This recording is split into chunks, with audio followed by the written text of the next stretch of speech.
Welcome to another episode of the A-List Music Club. I am your host, the Game Changer, Wes Truth. And with me, as always, are Dominic and John. How's it going tonight, guys? Good. Good. All right. And of course, this is the show where each week one of us picks a different playlist, CD, album, whatever. And this time it was Dominic's turn. So why don't you tell everybody about what you picked? I picked an album from a band that I only knew like 2 or 3 songs from. And they are always talked about in the, classic rock groups as being very, very good. So I wanted to give it a check out. So I picked the 1972 album by Uriah Heep, Demons and Wizards.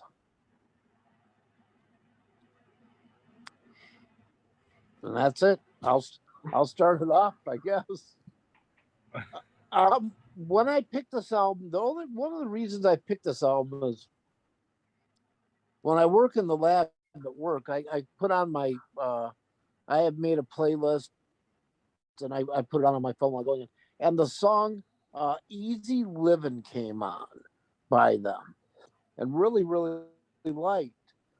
So I thought, hey, why don't I give the album a whirl for us? Something I was sure you guys probably didn't know. Jesus. Wesley, I think you're frozen. Either that or you're dead. I'm here. Okay. So I picked the 1972 album by Uriah Heep, Demons and Wizards. One of my cool songs that I love, Easy Living, is off that album, so I thought I'd give it a whirl because I knew you guys probably hadn't heard it. And I played it, and I loved it. I thought it was a great album. Easy Living is kind of the anomaly on the album because I think it's more of a progressive rock album than what Easy Living was. Right.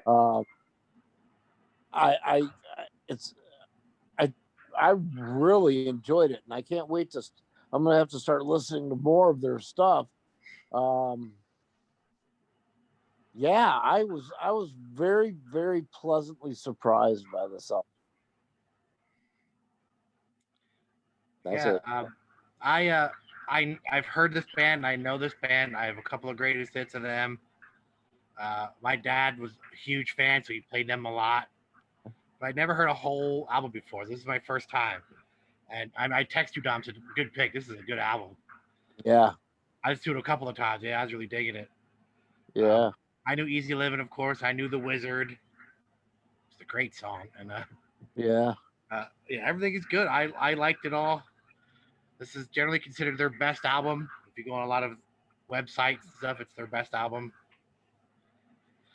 So, good pick. Yeah. I like it. It's Easy Living is kind of the pop song on this album. Right. It's like they're attempting to get on the radio, you can tell, because nothing else sort of sounds radio friendly. Right, yeah. And it did. It got to 39. It's their only top 40 hit. Yeah. I was surprised their later song, Stealin', didn't make the top 40. Oh, that's a good song. Because that's a great. Sweet in the Rain is good. Sunrise is good. A lot of good tunes. Man, can that guy sing? Oh, yeah. Yeah. I like when I was a kid, I used to call it Scooby-Doo music. Yeah? All the the oohs and the ahs and sort of the spooky music in the background is called Scooby-Doo music. Yeah. Yeah. Yeah. Good pick. All right, thanks. Yeah. What do you think, Chumbawamba? Chumbawamba? Better than that crap. So I had no clue what I was getting into here. I had never heard of this band. When Dominic said about it, I'm like, who? Never heard of a song by him that I know of. I mean, maybe in passing or something. But I really, really liked it. like we said, a great singer, awesome guitar solos, bass and keyboard parts were great. Even an organ on some of the songs I thought was awesome. I was looking at the comments while I was going through the songs on YouTube, and there were so many people saying they're one of the most underrated bands of all time, and I could definitely see that. And another comment made me laugh. It said, "I can still hear Mom saying, 'Turn that shit down.'" I didn't think there was a bad song on here, really. I definitely think they deserve more credit, and I would be definitely interested in hearing more from them.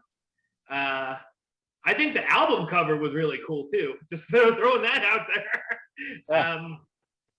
For the Wizard, I wrote down, "Wow, I wish this song had been longer." That was how much I liked it. Probably one of my favorite songs, but that's a good too. Yeah, I like Traveler in Time, Easy Living, Circle of Hands was awesome.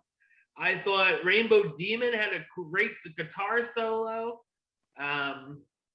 Paradise Into the Spell had an interesting lead in. And it was a longer song that I actually liked. Usually I hate long songs. The guitar solo and chorus and that is great. And it's a great finale. I liked All My Life too. So pretty much every song on here was great. Yeah, that's pretty much it. I mean, it was a great album from start to finish, I thought. Yeah. All right, John, you got trivia? They're named after the Charles Dickens character in David Copperfield. His name is Uriah Heep. Mm-hmm. 3 of the 5 guys on this album are no longer with us. I saw about that, yeah. Shame. Including the singer. The only guy left in the band is the guitar player who's still in the band. Wow. They've been around, they're still around 52 years, hundreds of members. They've had like a dozen singers. And yeah. Wow. Yeah. Generally considered their best album. Yeah, I agree with you. All that stuff you said. I like the first 3 are great. Mm-hmm. Yeah. Good album. May 19th, 1972. Wow. Yeah. Jeez. I guess they're considered sort of hard rock, progressive rock. I don't know how you. Right. I mean, to me, it's classic rock, but I guess back then, I don't know what to call it. There were things that kind of reminded me a little bit like of Rush and stuff like that. Well, you mean that Rush kind of reminded you of. Yeah. And even, like Styx, I could kind of hear like influence that they influence like Styx and stuff. Yeah. Yeah. And I guess they were around the same time as Deep Purple, but Deep Purple has that hard rock guitar and the organ. Right. Yeah. There were a lot of people that said they saw this band with Deep Purple actually and touring and stuff. Yeah. I could see that. They're way, way bigger in overseas than they are here. They had a little run of a couple years here, but they weren't as big like Zeppelin or Purple or Sabbath. Right. But over in Europe, yeah, they're huge over there. Kind of like Thin Lizzy when we talked about them on here, that they were big over there and not over here. Yeah. But Uriah Heep has their following. Like if you're into them, you're into them. Yeah. Yeah. Like stars. They've got their fans. Let's rate this thing. All right. I loved this album. I absolutely loved it. I give it a 10, man. I think it was great from start to finish. Me too. I was gonna say 10. I listened to it twice. It was so good. I'm just trying to find like something to not like about it. I like everything. And 10 for me as well. Wow. Yeah. I think that's only 3 perfect 10s that we've given on the music show. Beatles, Ramones, and now Uriah Heep. What an odd week. They're in good company. Yeah. Just wait till my next pick, John Boy. Oh, okay. He wants revenge after Robert Downey Jr. I'm getting you back for Robert Downey Jr. I'm gonna pick revenge if you keep it up. we're Is he in gonna the second listen. CD? We're gonna listen to the Mildred Kitzner Orchestra, All right. and you know I'm who gonna that pick is? Frank Stallone. You know what that is? The Mildred Kitzner Orchestra is a jazz combo where Jeff Goldblum is the pianist. Oh, does he sing? No, I don't think so. That would be awesome. Ooh. That's the name of this song. Whose pick is it this time? Mine. And so this is an album that I loved in the 1990s, and I guarantee all three of us probably have had it at one point. This is a band you don't hear much of anymore, but they were big back then, and that is the Gin Blossoms' New Miserable Experience. Nice. That's not the one with Hey Jealousy, is it? Yes. Okay. It's the one with like all the hits.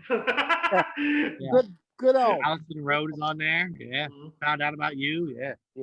Found Out About You is a really one of my not all time favorite songs, but a really good song that I love. Yeah, me too. I never get tired of it. Love it. All right. So until next, we'll be talking about Gin Blossoms next week. But until then, John, you want to talk a little bit about your podcast? We Like Wrestling Podcast, a weekly podcast. Four guys sit around talking any and everything wrestling related. Current events, classic pay-per-view reviews, tournaments, anything wrestling related, we talk about it. We're on Spotify, iTunes, wherever you find podcasts, Facebook, Instagram, Twitter. We Like Wrestling Podcast.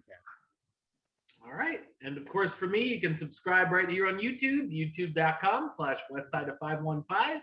Like the show on Facebook, facebook.com/WestTruePaylist. And of course, you can follow me on the Twitter and the Instagram @WesAce. Until next time, truth out.